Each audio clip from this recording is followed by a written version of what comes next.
兄弟，你看那个二宝焊，这帮是连鞋底焊，中间的高，两边低，花纹上不好看。今天我教你一招，咱彻底把它根治。首先你要把电流调好，知道吧？电流得60，电压得19.3。我先试一下子哈，我再给你讲哈。咱这个焊枪的角度看吗？咱这个焊枪的角度看了吗？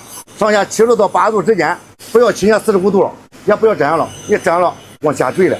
咱别保证上下70度到80度，咱左右角度哈，保证90，你也不要这样倾斜了，你倾斜了都这边喷洒的多了，看吧？这边都少了，看吧？是吧？你再喷点，也不要这样。我的小伙子，你都看看，还有咱的干净长度，也就是说咱焊子出来保护罩是1.2厘米，咱的焊子是1.2毫米的。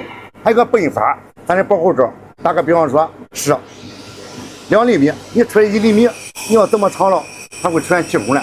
你那个地方调电流电再合适，它来不得反弹，知道吧？能理解吧？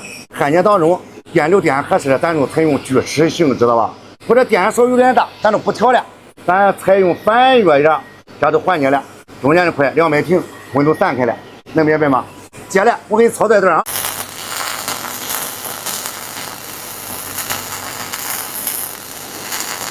看吗？这是焊骨，你看你焊太高吧？你记住兄弟，你只要掌握好电流、角度，还有干性的长度，一点问题没有了。剩下的就是手能省巧了。你用心练吧。好嘞。希望此次视频帮助正在练习2宝焊的新手焊工朋友，让他少走3天弯路。